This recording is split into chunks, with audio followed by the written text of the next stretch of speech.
Dirty Golf Show from Osimo.com. Myself, Ben Raza, here with Fantasy Golf Man, Tim Frank.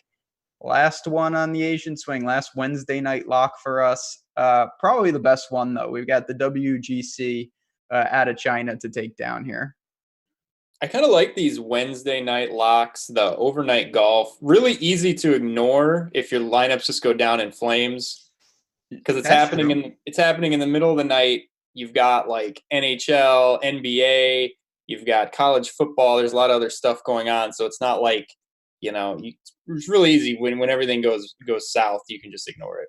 But on the flip side, it's stuck on your lineups page for a long. Like the Zoizo was never ending because of the rain.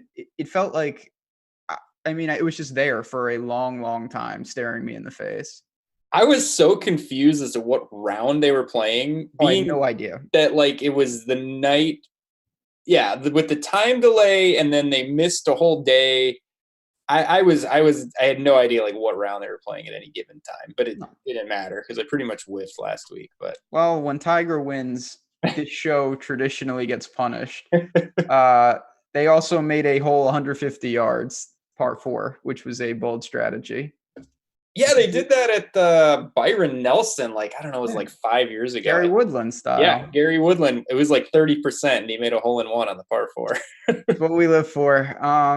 But, I do miss the one thing that kills me, because I really do like to sweat the golf. Without Shot Tracker, it makes it so hard. And without strokes gained, of course, on the research side. But just from a viewing standpoint, it really sucks to not know what's going on with your golfers.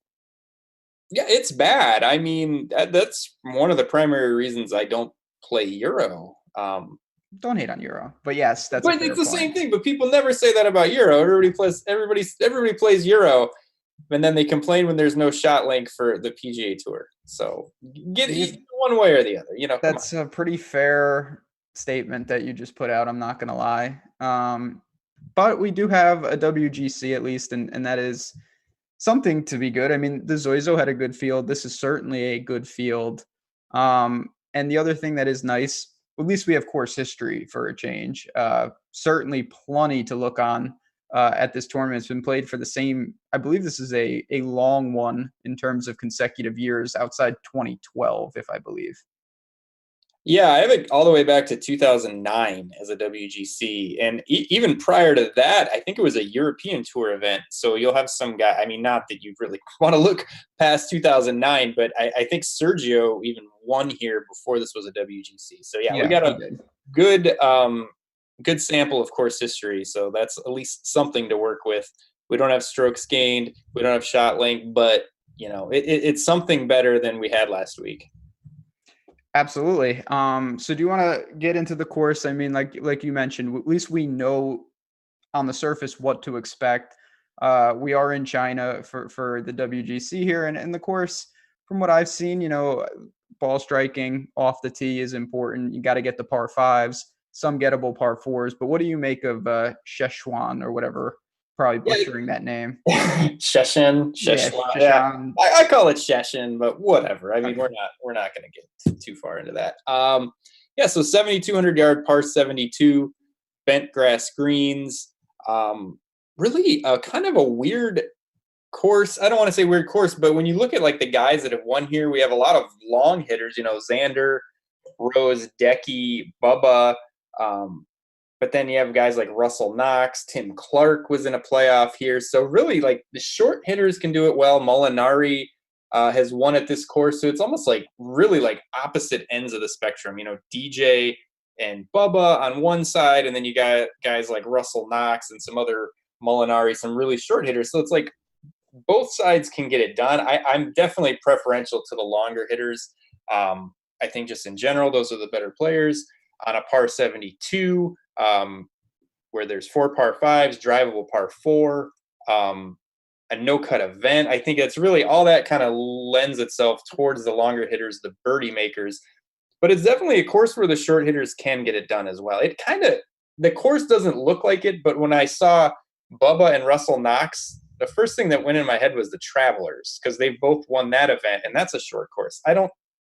The field, that's a really weak field event, so not a lot of these guys have played the Travelers, but that was just kind of what popped into my head. Yeah, I see that. I think what I took away, and there's a lot of weeks like this, you don't need distance. It's certainly not a bad thing, but you got to find a way to gain off the tee.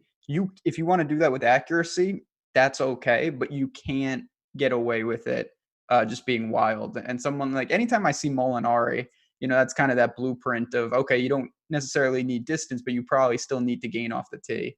And we've seen that with a lot of these guys. Now, it's no surprise this is a WGC. There's a lot of big top end guys in here, and they do really well because they're great. So I try not to draw too many distinctions. Like when I see like, oh, Rory, like he loves all courses because he's very, very good.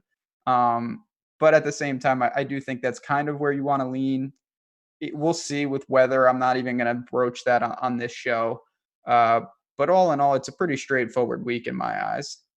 Yeah, and I mean, I hate to say the same thing week after week, but I like the more that I do this, the less that I think course fit really matters, or the fact that most courses are in the middle. I think there's a few courses on either side where the Bombers just have a heyday at these couple courses like Torrey Pines, Riviera, Augusta, and there's a couple courses like Colonial, Harbor Town, and like Mayakoba where like the short hitters have a huge advantage, but like the vast majority of these courses both sides can get it done. So I hate to say every week that it's kind of in the middle, but most of these courses are just kind of in the middle. You do want to think of it, in kind of a graphic like that. I think too many people every week are like, well, what kind of course is this? Is this a bomber's paradise or a second shot course? Like, well, most likely it's a combination. You just mentioned the extremes. There are some like Heritage, obviously, and things like that where it's one or the other. But all in all, you want to get golfers that can handle different conditions, good players, which we have plenty to choose from. And at this time of the year, honestly, it's tough because as I tried to buy low on some guys who were coming off like 2-month layoffs, didn't really work. Now they got 4 rounds under their belt, and we'll see here. But it is a little difficult during the swing season. But we can jump into it. We got Rory leading us off. Then we have Decky, who played really well last week. Xander, who's the defending champ. Rose and Casey kick us off in terms of 10K plus. What do you say here with no JT to go to? Yeah, so we'll have to play the second best golfer in the world this week, and Rory. Clever. I like it this week where it's really there seems like there's one alpha at the top, so it's like we don't have to try and parse through Rory, JT, Brooks. So yeah, I mean, I like Rory. I don't think that's going to be a shock to anyone. He played great last week. He was third. Just a phenomenal record here. 6 of 7 starts, he was T11 or better. 5 of 7 starts here, he was T6 or better.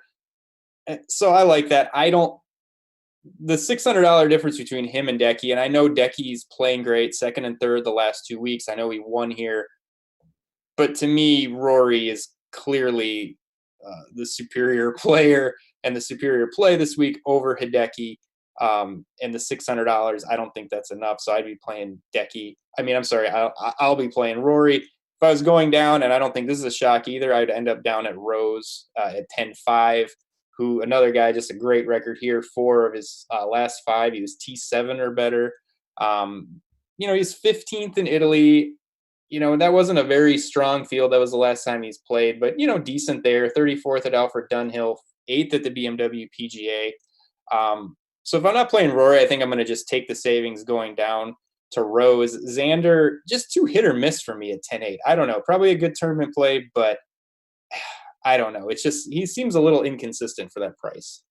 Xander's tricky because he's the defending champ and played pretty good last week. So I think the ownership will hang in there because of that. And if it was just slightly different, I feel like the ownership would crater because we haven't seen him before that in a long time. And I kind of like that for tournaments, but ultimately only if I can get over with a pretty easy leverage spot. Because Decky is someone, he is playing very well, but you kind of said this right off the top. To me, Rory is priced where he would be priced in any field. This is where he is. Decky is priced next because that's just how the field kind of fell. Like I'm not saying he's unworthy of the price, but Decky could have been cheaper if other guys were in this field. Rory is just the best player in this field. There's no doubt about it. he was going to be in the top end no matter what. So for me, it's a more natural price just to start with him. I usually say that's the case. The guy Paul Casey is just there. I don't know what to make of it. Don't think he's going to be too popular. You speak a lot about this. It's kind of a negative in a non-cut with him because he's more consistent than most golfers, and you don't really care about that when you're guaranteed 72 holes.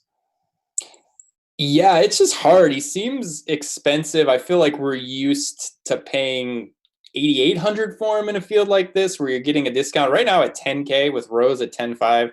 Just be really hard for me to get to Casey. I mean, he's playing well. He's got decent record here. It's a little bit skewed. I feel like some of these course history numbers, being that it's a limited field, and being that, the bottom of the field might be a little weak with some of these Asian Tour players. So you see a lot of guys where they've finish in the top 25 every year. But yeah, I really prefer Rose. I think he's far more likely the winner of this tournament than is Casey. And I'd rather pay the $500 more and go with Rose this week. Fair enough. And I do think that's just a real quick thing. Not that you can, I don't want to say just like throw it out, but this is like the Masters with stuff like that, where it's like, oh, this guy, T30 or better. And like, well, when you only have 80 guys and 20 of them are made up, you should be in the top half most years. Like, that doesn't really mean much. So take that for what it is. It's not like it's a full field event. Well, so going kind of the opposite, what do you make of Hideki then? Like, he won here where he smoked the field, and then his other finishes are 30th, 50th, 41st, and then 2 withdrawals. It's like, you're not going to get more like polarizing course history than that. It's tough because, again, you take that, you combine it with, I mean, he's coming as close as you can come without winning right now. He is on fire at both CJ Cup and at the Zoizo. He was great. It's just you're of course sacrificing a decent amount just in opportunity cost, which that's fine. There's nothing wrong if you want to start with Decky, but certainly you're not just padding him in as he's going to be, of course, your first man in. Yes, sir. There's something wrong with you if you want to start with Decky. I'm sorry. You tell him. You tell him. There it is from Fantasy Golf Man's Mouse. Just cue the Decky wins by 8 this just week. Decky Bridgestone Part 2. Just all the bonuses. At least you won't have to watch it. Like you said, it's at night. So moving down, the good thing about WGC, a lot of good players, of course, still in the next tier. You got Fleetwood, Stenson, Finau, Patrick Reed, Sungjae Im. Then we'll break Spieth's part in the next. But what do you make of the upper nines? These guys certainly playable, but you have a favorite? Yeah, I mean, I like Fleetwood at 9,900. Just rock solid. Just been playing so good. Okay, go ahead. I'm gonna have to step away in a minute here. Okay, that's fine. Just for a second. Yeah, no worries. I can rant about Spieth by I'll myself. tag in. Hey. All right, go ahead, Josh. Let me get my Fleetwood thoughts here as Tim steps away, but it's, to me, a pretty interesting price range if you want to go hybrid balanced. I talk about this a lot in the sense that, you're sacrificing some win equity if you drop the first 5, but at the same time, WGC, little stronger field. You can start with a couple of these guys. So if you wanted to take, say you start Fleetwood, Finau, going to be popular plays, but if they're your 1-2, it's just kind of a different build that you can get into. So I looked at them. The guy and when Tim gets back, I'm definitely going to ask him about is Patrick Reed. It's someone who typically, I think, doesn't fit the form that you want to see. He's not the best ball striker. But when you look at Reed, he's playing pretty well. He's a crafty guy. He's always grinding. He certainly can handle any type of field. So to me, Patrick Reed with the ownership discount potentially could be a sneaky play. You have any thoughts on that? Is Josh gone, I'm assuming? He just popped in for moral support, and now Gotcha. We're back in business. Yeah, I don't know. I guess I didn't think too much about Reed, to be honest, in this range. That I was kind of stuck on Fleetwood at 9,900. He's playing very well, 22nd, 20th the last 2 weeks. Phenomenal ball striker. And then, I don't know, is Finau going to be chalk this week, even though he was bad last week? I think I don't think he's going to be like massive. And certainly behind our paywall. We have some of the best. So one of the many reasons you should sign up for those ownership, because it's incredibly useful. And I'll be checking that out. Obviously, I don't think we're a little early now that he's going to be massive chalk, but he always is popular. He is always popular. The price at 9,700, he seems a little expensive, but I just love him in this format. I like, where we have the drivable par 4, we have the par 5s, we have no cut. He's got a second and an 11th here. I just really like him in this type of format. I don't know. Boy, Reed is tough. I just feel like I don't get him right. And at 9,600, that's a tough one. See, I'm the opposite. That is a guy that I get right more often than not. He's just never popular. He really very boomer bust here. He is, and that's the way he plays, though, and that's what I like, because when you combine boomer bust with low ownership, that is the magic combo. Because if you get it right, you're going to get paid off, and if you get it wrong, it doesn't really matter in the sense of you're going to crash and burn regardless if he's popular or not. So you might as well go pure upside for the non-cut, and I like that about Reed. A lot of times at low ownership, kind of like Usti, but different.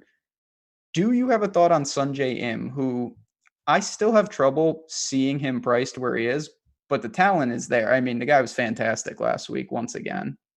Yeah, he was good, but I'm with you. At 9,500, that's just very steep, especially in this field. Like, we've seen the price going up, and it's one thing when we're in fall series events and poor fields where he's really expensive, but now it's like we have him priced up with really pretty elite golfers in a really strong field. I think that's just a big ask at 9,500 for me. I know he played well last week and he's been very, very close a couple times, but hard for me to put him in the range of guys like Finau and Reed, and even Adam Scott at 9,300. I mean, that's tough. So I don't think I'll be getting to Sanjay this week. Yeah, I'm with you. And chat was just mentioning this next range has got a lot of different people. I have no interest in Spieth, so I'll just get rid of him. Adam Scott is there. Bernd Wiesberger is someone. So I did Pat Mayo's show yesterday, and we did not have pricing out. So we were flying blind. And we both mentioned that we liked Wiesberger, but I did not think he would be north of 9,000. That is ridiculous.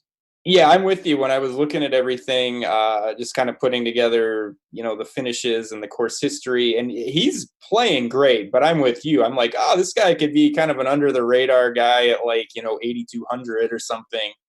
But boy, at 9,200, that's a little much for me. And especially, he's always struck me as a guy who's played really well.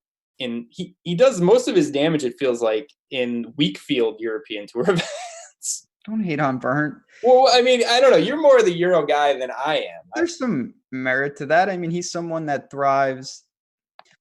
I think here's the case I'll make. I think that part of it is just his natural course fit correlates to some of the weaker events. It's not necessarily that it's just weak fields. That's just some of the tracks they play, particularly in mainland Europe, not in England. Some of those fields are not great, and he really takes apart some of those type of courses where you premier ball striking, not length. And he's great now that he's healthy with the wrist. I really like his game. I just can't pay that price for him. Yeah, I'm with you. To me, I just can't get over the paying that much for him in a really strong field. We'll get to another Austrian, but if this was like the Denmark or Open or the Czech Open or something, I'd be all for it. That's where he thrives. But what about Benny On, who I don't know if it's quietly, but he started, he had it was just terrible. He was making quads at the Shriners, which is just unacceptable in all respects of life. But he's rebounded with 2 straight top 10s over in Asia. We can't tell exactly what he's doing, but clearly the game has improved. You have interest in him? He's also a little premium in terms of price. Yeah, he's expensive, but 8th and 6th the last 2 weeks, very good. And then it's like he's kind of been all over the board. And I mean, I think that's might keep people off of him. That along with the price. So, but if you take the 8th and the 6th, he missed the cut at the Shriners, missed the cut at the Safeway, but then he was 3rd at Sanderson Farms. He has 4 finishes of T8 or better in like his last 8 starts. So it's like been all over the map. But yeah, playing really well. I don't have a problem with him at 9,100. I don't think he'll be a main target of mine. But I think in this range, I like him obviously better than Cameron Smith, who's one of the worst golfers in the world, better than Wiesberger, better than Adam Scott. So yeah, I think in this range, he's one of my preferred plays. Cameron Smith, President's Cup member, Cameron Smith. I almost said Adam Smith. With a wealth of nations droplets in this show. We go down to the high 8s with Billy Ho leading us off. Another guy that I thought was a pretty good fit, but that's premium as well. I still have some interest just because he's just playing good golf. I really have to admit. And we know he can get hot with the putter. And honestly, it's a guy that I don't think will garner too much ownership, just in the sense that he's a little up there where I thought he would be. So maybe I'm wrong, but you got him, Shane Lowry, Matt Wallace, Hatton, RCB, a string of Euros here. What do you make of the kind of upper 8K range? Yeah, this is a tough range because you have a lot of Euro Tour guys who are playing really well. And it's really kind of hard to parse out between these guys, like who you want to play. Lowry was 13th last week. We've seen him in big events. He's won a WGC, obviously won the Open Championship. Last 4 starts, 3 of them are T15 or better. He's good. Matt Wallace is playing great. T8, T7, T15 his last 3 events. Hatton is playing decent. But I like Molinari. I don't know if people are going to go there at 8,400 because some of these other guys that I just listed off, on paper, their form looks a lot better than his. His last time out, he missed the cut at the Italian Open. But prior to that, he was 23rd at the Safeway, 14th at the BMW PGA. Not great, but I just think he's a better player than Lowry, Wallace, or Hatton. I think you could easily see him priced above those guys. And I think the course fit is fine. He won here way back in 2010. We've seen short hitters play well. I think I like him over all those other European Tour players. I'm going to roll with the Englishmen. I like Matt Wallace and I like Hatton. They're playing well. Crafty guys, I think, set up for this course soundly. Their games really check out. They can deal with different conditions. And we've seen both of them in strong fields, majors, no problem. They're apt and built for this. So I lean to them. I do agree that Molinari is someone, again, the thing I like about Molinari, once his ownership dissipates, which I think it will here because of the form, when you get him right, we have seen time and time again, the guy's got as much talent as anyone. When he gets going and he gets dialed in, he's fantastic. Now, it's regressed, and that's to be expected. He had some breakthrough wins, obviously won a major and whatnot. Shane Lowry was good for me. He was one of the bright spots for me last week. I had him at low ownership, and he played. By the way, we talked about Bridgestone correlation. That's what we should have done. Tiger, Decky, Lowry, we would have been printing. We would have won all the money. So sick. Anyway, the one guy I wanted to ask you about, because I feel like I just mentioned him too, and then we skipped right over him. What do you make of RCB? Oh man, it's just tough. This is a very tough range. I don't think that I'll get there with him. I think there's just other guys I like to play better. I don't know. He seems very consistent, but do you think can he win one of these events? I mean, I know Molinari can win this event. I know a guy like Shane Lowry can win this event. I don't. Do you think RCB? He's like a Wiesberger to me. Like, yeah. Yeah, I know what you're saying. I know exactly. For me, I like Hatton and Wallace better. It's as simple as that. I would just find the extra money because of I evaluate them more sound game. And RCB, he's another one where I think there is something to asking, does he hurt a little in a non-cut? He's a pretty steady guy. He's a quality player, though. There's no doubt about it. But I'm kind of indifferent to him and Fitzy. So Fitzy was bad last week. What happened to him? Yeah, it happens. He had been great though. He had been. He rotates. He either comes in second or like just a random number generator. What about? So here we go. Corey Connors is moving up in the world. He is now over 8K for I think the first time ever. It feels like. I can't do it. I love that guy. He's so good. He's probably my new favorite player on the PGA Tour. And he's been great, 6th, 12th, 13th. But boy, at 8,200, I mean, he's $200 more than Sergio. I mean, what's going on with him? I don't know. Times change. Yeah, I mean, what do you think? You like him? No. I don't. So here. This is it's only 78 guys, and this award is reserved for. Yes. Yeah, it yes, is. He's the Kelly Craft Fish Play of the Week. Yes, I didn't want to give him that because I really like him, but yeah, he's just in here. He's over his head at 8,200 in this field. The more I looked, after I saw the price, it's tough because this is a non-cut. Like I said, that award is reserved for cut events, truly, because it's a lot easier. But this is not a good spot for him, in my opinion. He is overpriced. People are going to lean on the recent form a little too heavy. I would rather pivot to Willett or Sergio. Particularly Sergio. I know it has not been working, but I'm going to stick with it. As you mentioned, he has played here a bunch and he's played well. He can drive the ball. Him and CH3 are sitting there. Chat just asked about Willett, and I think it's a worthwhile question. He was not great at the CJ Cup, and after winning at the BMW, it's been somewhat middling results. So I don't really have a strong take on him, to be honest. Yeah, I'd prefer Sergio or even some other guys cheaper than Willett. And I'm with you on Sergio. Hasn't been good, but prior to these two events on the Asian swing here, he was really good. And I think that's why you liked him so much going into the CJ Cup and the Zozo. I don't know. I'm going to stick with him. Okay. I respect it because I am too. He was 9th here 3 years ago, 11th. He has a 4th here. Like I said, he won the event here way back before it was a WGC. And I just think at 8K, I'm just looking for guys that I think can win this event as we go down. Even some of the guys in the 7K range, because it's no cut. I mean, you have to take a shot, and that's why I like Molinari. I like Sergio. If you're getting his A game, you're getting an opportunity to win the tournament. Like I don't think Corey Connors can win this tournament.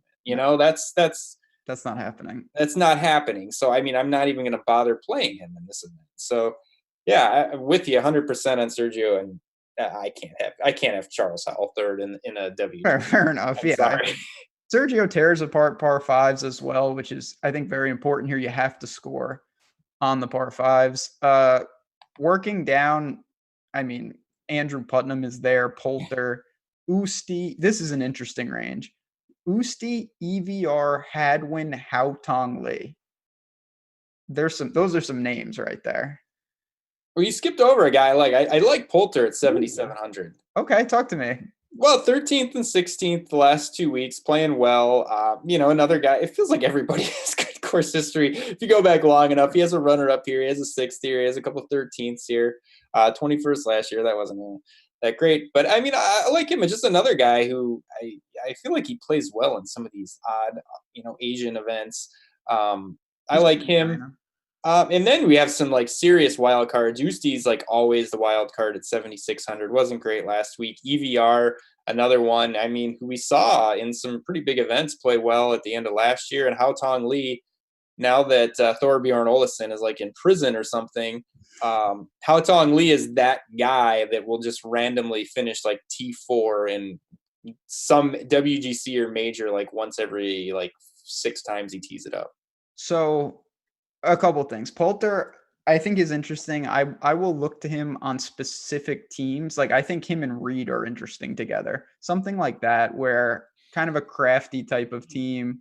That hated by everyone correlation. That too. Nobody likes them team. I like to play teams like that. Do you think it? I know we don't have an answer to this. Do you think Haotong Lee gets an artificial ownership bump because he's Chinese? He's the most prominent Chinese guy. No, I don't think it's enough to.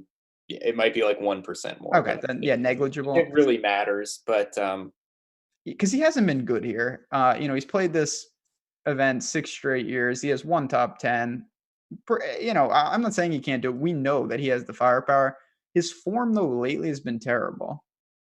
So I worry a little bit about where his game is at. For me, certainly Usti is going to allocate some shares if you're taking stabs. And you mentioned EVR, who, he finally got a win. And he had been so close so many times, broke through with a win, and then the results, a couple of missed cuts, but at the same time, he's still contending in Europe pretty consistently. So I have no problem taking stabs with him. Did you play Phil last week? No. Why would I do that? Why would I do that? He was he was not that bad 2 weeks ago. So, okay, what about this guy? This guy should be right up your alley. And Bobby Mack, Robert McIntyre. I feel like he's like a cult favorite. That's the problem with this guy. He is a cult favorite. And I feel like he's going to be overowned. It's a situation where I look at him, I like him. I think a lot of people do. He was great in Italy. He's been contending over there for a while. But to me, I'm going to Kisner again. I don't care. Driving accuracy wasn't that bad last week. He was terrible with his irons, obviously. He was 66 in putts per GIR from what I can see. And it was his first tournament in 2 months. I tried to buy early. It didn't work. I'm not going to just totally overhaul it based off that. So I'd rather go to someone like that over a guy like McIntyre. Yeah, I mean, obviously Kisner has a lot more pedigree than Bobby Mack. I just feel like I don't know. I like see on Twitter everybody's in love with Robert McIntyre. Like I said, I'm not as into the Euro Tour as some other people. I don't know if there's going to be like some cult ownership following with him. It's hard to tell. I mean, we'll have to monitor. Certainly the ownership will be up tomorrow and we'll see leading up to lock. But, you've got guys like the Juice Man working down, my main man Loughton from the Netherlands, who's another interesting price, kind of in that low sevens. You've got guys like Keegan, Lucas Glover, Pavon. I don't know if that's your boy, but I'll say it anyway. That dude has been red hot. Like, I mean, if you want to talk about like the best prolonged form, like I don't want to say in the field because you have guys like Rory. Yeah. But I mean, if you haven't like been paying attention to what this guy's done, he was 10th in Italy, 12th in Spain, 10th at the Alfred Dunhill Links Championship, and then prior to that, 46th, 12th, 16th, 3rd, 25th. He missed the cut at the Open Championship. That was the last missed cut he had. And then at the Scottish Open the week before that, I mean, I know we're going way back. He was 4th. I mean, the guy has been playing great golf for months now, and he played here last year and was T22. I mean, I know that's not amazing, but I might play him, and his irons are serious business. He doesn't mess around, that guy. So I think I'll put it to you like this, if you're getting a significant discount in ownership between him and Bobby McIntyre, it's not even close for me.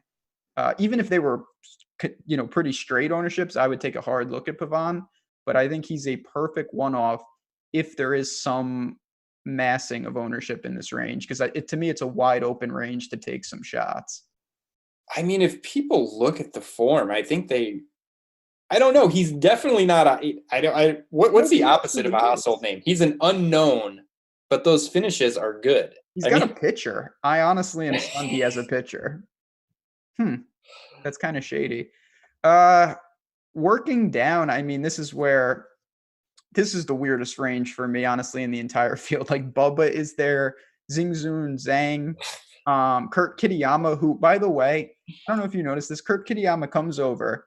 I was like, oh yeah, interesting play, just terrible.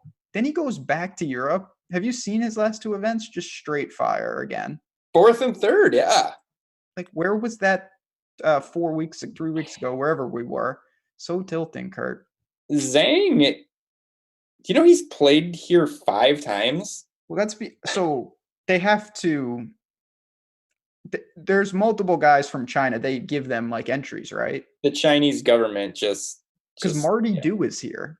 Yeah, Marty's. Yeah, I think like the best Chinese golfers in the world just get into this event somehow. I don't know what the qualification criteria is. Zhang was playing so good though. That's just like really.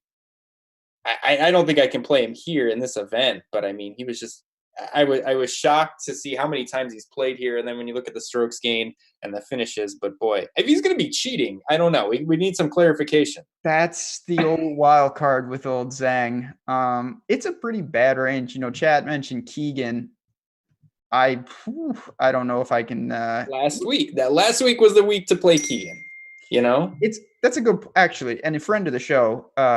Mike Campbell, he also kind of does qualify for the Kelly Craft because he is coming off a good week. People jump on. The opportunity to play him was last week off no form. Yeah, and I'm kind of mad at myself because I kept looking at him like, man, he's just too cheap. He's just way too cheap. I kept telling myself. But then I looked at his ball striking, which is like his calling card, and it was bad, and that was kind of what threw me off. But yeah, now I don't think you get on Keegan this week. If you played him last week, good for you. But now is not the time to go there. Did you happen to see the Bubba Watson drive? That was amazing. What I was trying, like, even though it showed like the path, was that like a 90-degree dog leg hole? And I wanted to see where it ended up. Like, I know they showed like a shot tracker of it, but it looked like it just kind of ended up in like no man's land, but I don't know. Chad, if you haven't seen that, do yourself a favor and find that on Twitter. He just taking the road less traveled on holes in Japan. Outrageous.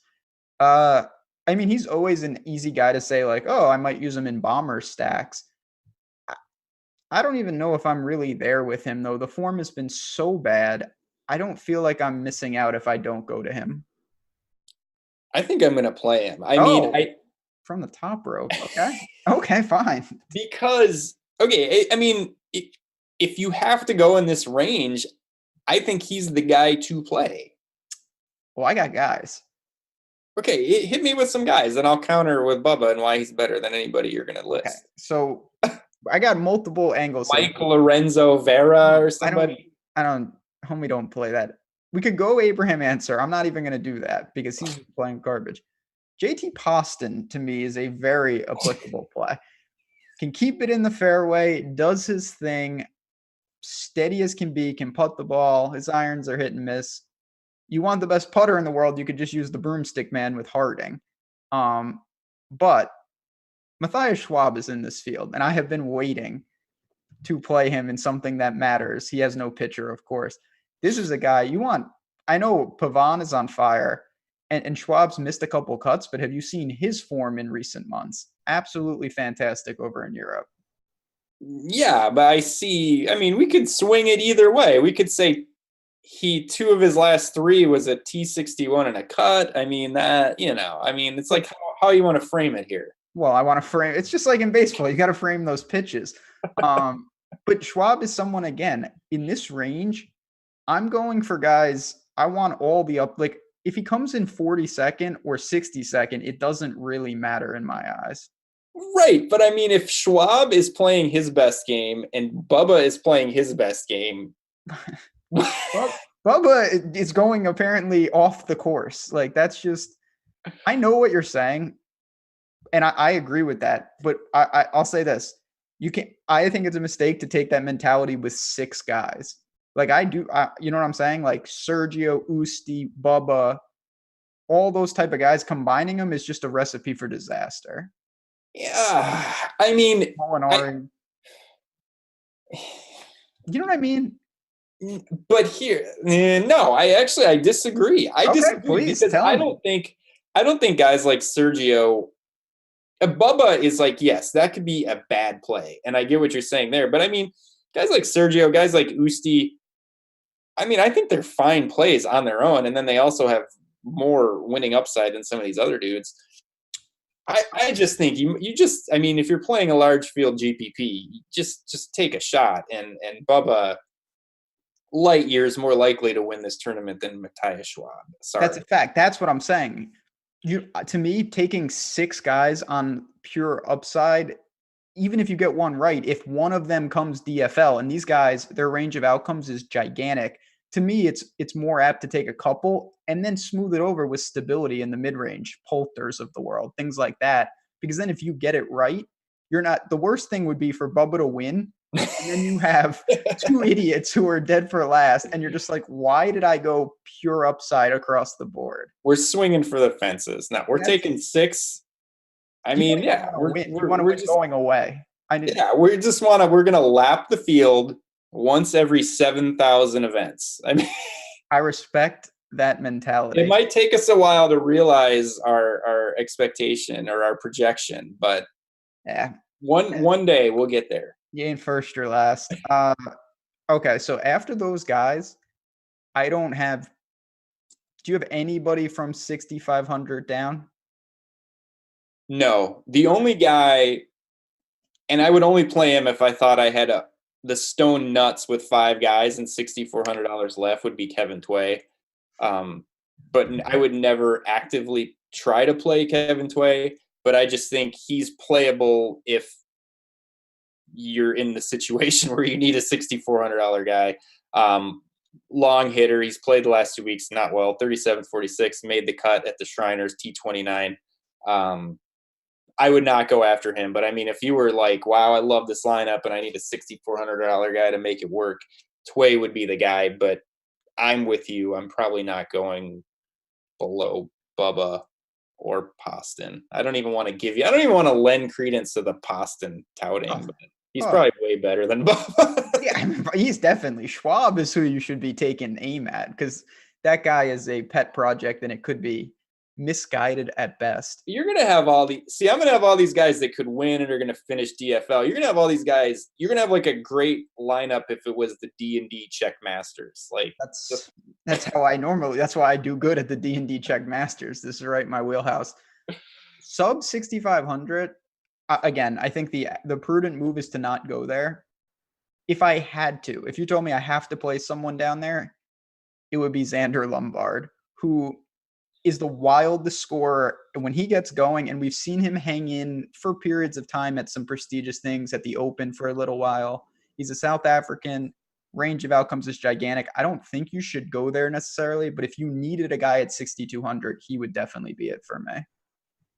I actually agree with you. I wanted to shoot it down, but he kind of did. The 7th in Spain kind of caught my eye. And then he's just it's perfect. 16th at the Scandinavian Invitation.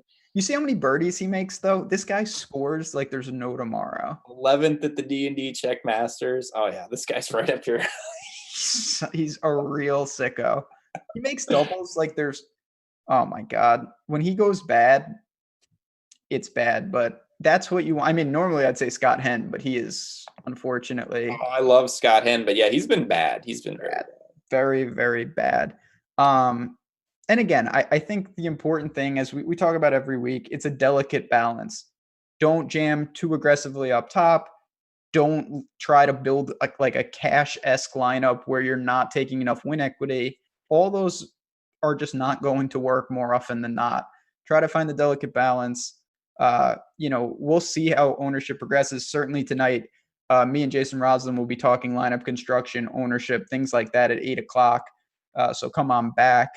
But I think that's really where I'm at with this. I do want to say real quick, as I always do, if you haven't signed up, you want to join Awesemo Plus, we certainly encourage you to do it. You can get in Slack, get our premium articles. We're adding a lot of new articles. It's really fun. Some collaborations between some of our experts there, which is really good for NBA, NFL. We have a number of different packages, weekly, annual, of course. So if you want to just we tailor it for whatever type of player you are, you can use the promo code JazzRaz. It's on the screen, 50% off your first month. So do that. Come in, talk to Slim Tim in Slack. That's really the best aspect of it. But do they have the sub where it's just you just get Slack access to me? Yeah, we got to get that up and running. Get that package going. That'll really just break the system with demand. 99 cents a month. So we got a couple of things that we want to get to before we duck out of here. First of all, I'm going to give you a couple guys, and I want to know truly, have you ever heard of these people? Okay. Who is Neil Shitakak? That was the funniest name. I have no idea who that guy is. Okay, so he's not a real person. Who is Bryce Easton?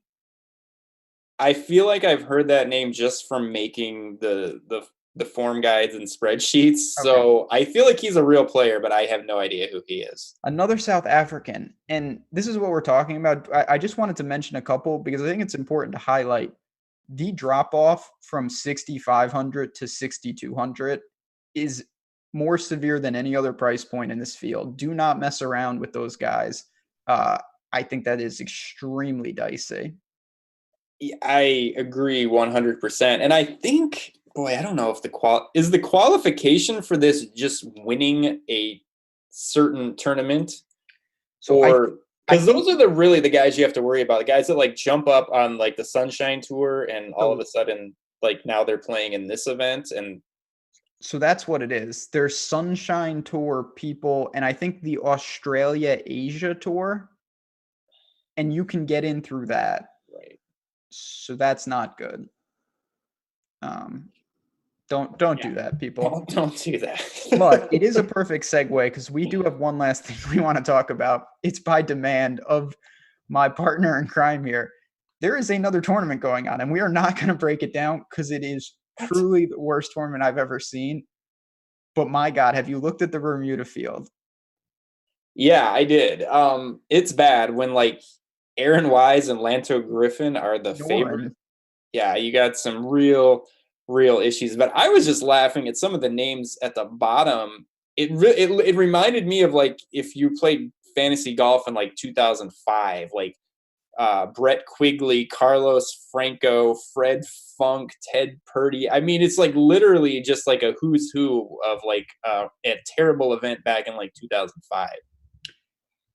I could have a field day with who are these people? Gary Nicklaus is in the field. Gary Nicklaus, yes. It is Jack's son, I guess. Yeah, 50 years old. So yeah, Jack's son. He actually played. I feel like he played on tour like 30 years ago or something.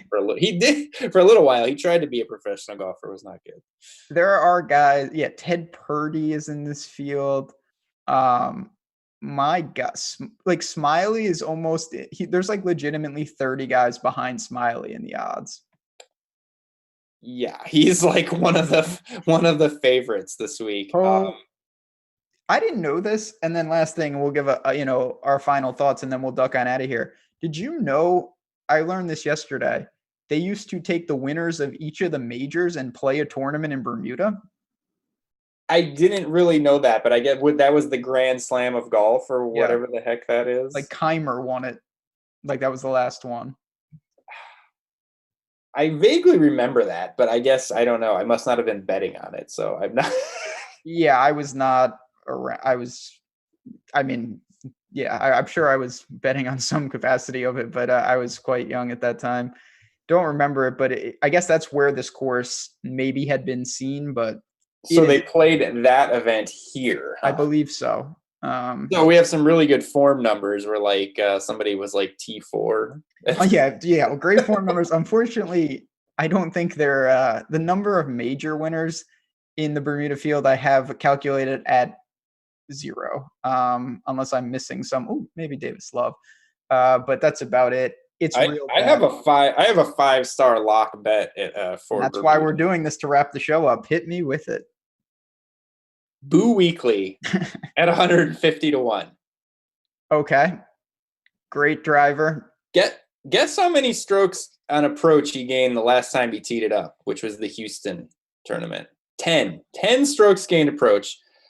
So this year he's second on tour off the tee. Now keep in mind he's missed the cut in 2 or 3 events, but he's second on tour in strokes gained off the tee.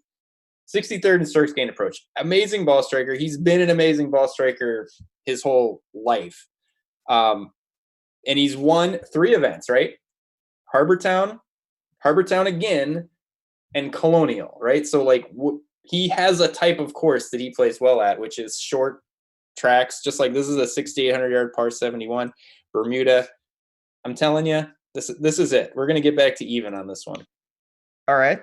I'm going to counter with not a 5-star lock, but do you think it's Graham DeLette is 125 to 1? And he's also, I think, we know he's working his way back from injury. The irons, what do you think about that? Graham DeLette couldn't win a tournament when he was playing well. Fine. Forget it. I'll go to Sean Stefani then. He was the other guy I wanted to mention. 66 to 1. God, this field, no matter who wins, hopefully Peter Uihlein just wins and gets status because of this. Just do it, Peter. I tried to make a lineup, and I couldn't do it because there was nobody below like 9,400. It was like Boo Weekly, and then everyone else that I even thought of was like 9,400 or more. Tim Wilkinson and the gang, my favorite guy from New Zealand. I don't think you should play Bermuda anything, but if you do want to bet it, it's wide open. I'll tell you that much. It is seriously, I think, a clearly better event to bet than the WGC with only 78 guys. I do not like betting those. I hate betting the WGCs. No, it's true. And I do want to mention it. Next week, chat, there is a minor 1 week hiatus from golf. So we're going to rest up. I will probably be doing some content for I think it's the Turkish Open over in Europe, because I will be playing that. So you can certainly find the articles and things, and we'll keep you posted, no doubt about it. But the 2:30 Tuesday show will return for Mayakoba in a couple weeks. But any final thoughts, Tim, before we get out of here? Besides betting Boo Weekly, no, not really. That is the final thought, I think, on this note. Just thank me. Just thank me later. I mean, I'm thanking you now. So on that note, we're going to get out of here. Chat, as always, I really do appreciate you hanging out with us. If you can click the like button, it helps the show, helps keep the lights on, keep us in front of the paywall. Subscribe, of course, to the channel so you know we have just an insane amount of shows every day. So we'll get on out of here. I'll be back 8 o'clock tonight with Jason Roslin, lineup constructions, Q&A. So if you have any questions, stop by then, and we will see you back in 2 weeks for the Mayakoba. Good luck this week.